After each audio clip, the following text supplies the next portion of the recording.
Nigel, I think you just flew in. I want to know what kind of a mood you see as you just fly into D.C., because it looks kind of sour to us up here in New York with all these preparations to disrupt the inauguration. But you're no stranger to a sour mood right at around inauguration and election time, are you, sir? No. Well, of course, we've still got quite a lot of senior political figures in the United Kingdom who don't think the referendum result, where we voted to leave the European Union, happened, and think and they just, you know, I mean, these guys just don't get it. Yeah. So yeah, I've seen the bitter and twisted club growing in the United Kingdom, and it's a bit of a shame, isn't it, that here too in America there are some people who are irreconcilable Yes. to the shock of Donald Trump winning this election, including news networks who you are directly in competition with.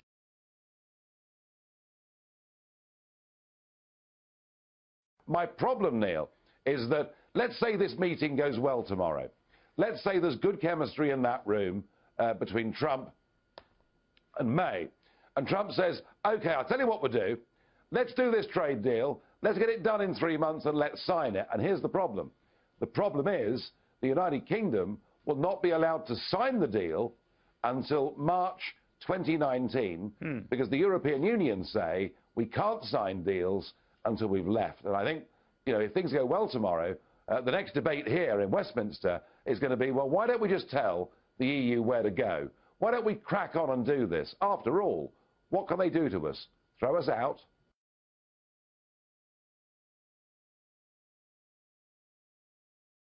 Do you get a sense from the people you speak to there in the UK and throughout London that Parliament could put the brakes on this? Parliament legally and constitutionally could put the brakes on this. But I promise you, with all my heart and every piece of political intuition that I've got, that if they attempt to stop Brexit, there will be the very gentle English will revolt in the most extraordinary way. Well, we'll see how gentle it goes then. Come on back, Nigel. Nice to have you on board as part of our Fox family. Nigel Farage there in London. Thank you, sir. We'll talk again very soon.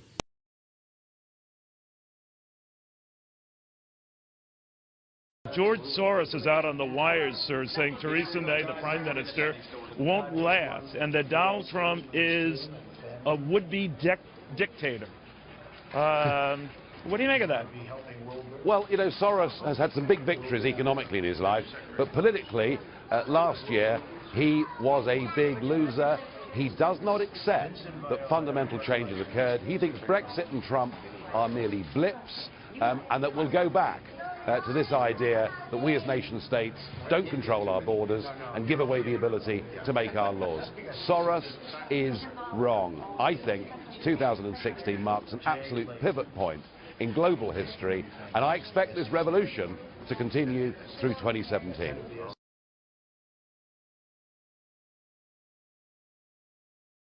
Now what we've got are the establishment trying to frustrate and delay that process, and frankly, I think a lot of us are getting very angry about it.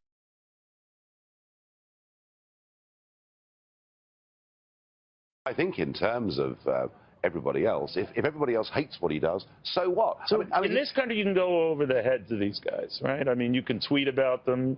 You went over the heads of people and just told the world. Absolutely, and you know, frankly, the liberal establishment mainstream media are not as powerful as they used to be. Hooray.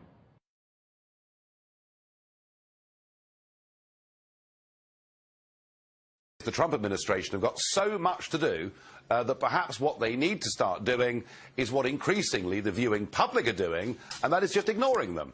You know, these organisations who effectively behave like political players themselves, and actually the people are interchangeable, aren't they?